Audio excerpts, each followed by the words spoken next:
بعض واقعات ایسے ہوتے ہیں جن کے بعد آپ کو رونے کو دل چاہتا ہے، غصہ بھی بہت آتا ہے اور یہ سوچتے ہیں کہ آپ کیسے زندہ ہیں اور کیسے معاشرے میں زندہ ہے اور معاشرہ زندہ ہے بھی یا نہیں ہے۔ ایک دو یا تین بچوں کی ماں اگر راستے میں کھڑی ملے تو اس کے ساتھ کوئی مدد کو آنے کی بجائے اس کو پکڑ کے اس کو مارے، پہلے اس کو لوٹ لے اور اس کے ساتھ زیادتی کرتے اس کے بچوں کے سامنے۔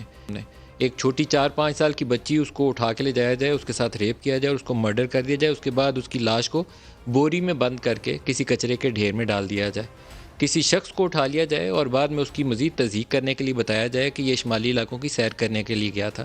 یہ سارے واقعات آج کے اسی پاکستان کے اندر ہو رہے ہیں، اور ہم رپورٹ بھی کیا کریں؟ وہ رپورٹ کرنے کے لیے جس پولیس افسر سے بات کرنی ہو اس پولیس افسر کا بیان یہ ہو کہ یہ عورت رات کو نکلی ہی کیوں؟ تو پھر کیا کیا جائے؟ رپورٹ کرنے کے لیے کچھ گنجائش باقی بچتی ہے؟ اور جس پولیس افسر کا تذکرہ ہو رہا ہے اس کے اوپر جو اپنی انٹیلیجنس کے اداروں نے رپورٹ دی ہوئی ہیں وہ بذات خود سوالیہ نشان ہے کہ اگر حکومت کے پاس یہ رپورٹس موجود تھیں تو کس بنیاد کے اوپر ایسے افسر کو وہاں تعینات کیا گیا؟ ہم نے موٹر ویز بنائی تو موٹر ویز کی رکھوالی کے لیے جس سٹاف کو تعینات کیا گیا تھا وہ کہاں تھا؟ جب خاتون کو مدد کی ضرورت تھی تو وہ سارے لوگ کہاں تھے جن کو قومی خزانے سے اسی کام کے لیے سیلریز دی جاتی ہیں؟ کیا یہ اس قوم کے اوپر احسان ہے جس کو جب واقعہ ہو جاتا ہے، ظلم ہو جاتا ہے تو اس کے بعد وزیر اعلیٰ نے کہا جائے سخت نوٹس لے لیا؟ یہ سخت نوٹس کیا ہوتا ہے؟ یہ ان کے میڈیا والے اس کی وضاحت فرما سکتے ہیں؟ اس خاتون کے ساتھ جو زیادتی ہوئی اس کو یہ ریورس کر سکتے ہیں، یا جس بچی کو مار کے کچرے کے ڈھیر میں ڈال دیا گیا اس واقعے کو واپس کیا جا سکتا ہے؟ تو کچھ شرم کریں، جن لوگوں کو اللہ نے اقتدار دیا ہے ان کو اسی اللہ کو جا کے ایک دن مار کے منہ دکھانا ہے۔ اس پاکستان کی وہ حالت مت کر دیں کہ آپ کی اپنی بہو بیٹیاں محفوظ نہ رہیں ان سڑکوں پہ جانے کے لیے۔ آج کل پاکستان اسی حالات سے گزر رہا ہے، اور وہ واقعات کی رفتار آپ دیکھیں، وہ بیٹا ماں کو قتل کر رہا ہے، عورت بچوں کے سامنے ریپ ہو رہی ہے، بچیاں مرڈر ہو رہی ہیں، تو وہ آپ کس مدینہ کی ریاست کی بات کرتے ہیں؟ 50-70 سالوں میں تو یہاں چور ڈاکو تھے، اب تو صحیح نظام آ گیا نا، تو اب صحیح نظام کے تحت یہ کام کیوں جاری ہے؟ اب تو سزا کا عمل شروع ہونا چاہیے تھا، سزا کیوں نہیں ہو رہی؟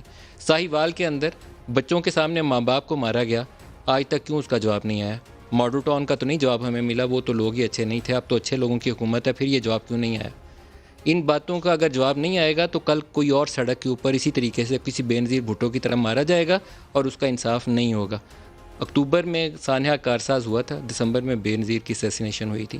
یہ واقعات ایسے ہیں کہ نہ ختم ہونے والے ہیں، اور انصاف کسی واقعے میں نہیں ہوتا۔ ہم مٹی ڈال کے آگے جانے کی کوشش کرتے ہیں، کچھ ایسے لوگ ہیں جن کو بچانے کی خاطر باقی قوم کو کہتے ہیں مار دو۔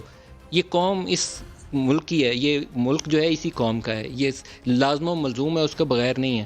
لیکن ایک سپر ایلیٹ جو اوپر بیٹھی ہوئی ہے صرف پیسے کھانے کی خاطر، وہ برباد کر رہی ہے اس قوم کے لوگوں کو۔ کسی دن ایسا آئے گا کہ یہ لوگ اٹھیں گے، آگ لگائیں گے ساری چیزوں کو۔ وہ شعر تو بڑا مشکل ہے لیکن شاید ہضم کرنا لوگوں کے لیے مشکل ہو جائے کہ جس کھیت سے دہقاں کو میسر نہ ہو روزی، وہ آگے دوسرا جملہ نہ ہی بولوں تو بہتر ہے۔ وہ آگ لگانے کے لیے ہر خوش ہے گندم کو جلا دو، وہ دن زیادہ دور نہیں رہیں گے۔ اگر یہ واقعات اسی طریقے سے جاری رہے تو ایک دن وہ اٹھے گی قوم اور پھر آگ لگائے گی اور آپ سے سنبھالے نہیں جائے گی۔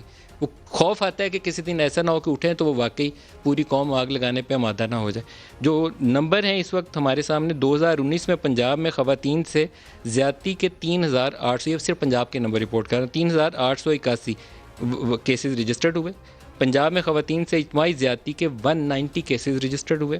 2020 جنوری سے جولائی تک خواتین سے زیادتی کے 2043 کیسز رجسٹرڈ ہوئے، اور خواتین سے اجتماعی زیادتی کے 111 کیسز رجسٹرڈ ہوئے۔ تو یہ کون سا اسلامی معاشرہ اس کی تربیت دیتا ہے؟ اور اگر یہ لوگ ملوث تھے تو پھر ان کو سزا کیوں نہیں ملی؟ ہمارے علماء اکرام وہ کوی جیسے ہیں، میں اس کے نام کے ساتھ مفتی لکھا ہوتا ہے، میں مفتی نہیں اس کو کہنا چاہتا، اس کی جس طرح کی ویڈیوز آتی ہیں اس کو پنش کرنا چاہیے ایسے لوگوں کو جو اس طرح کے واقعے پر تو آواز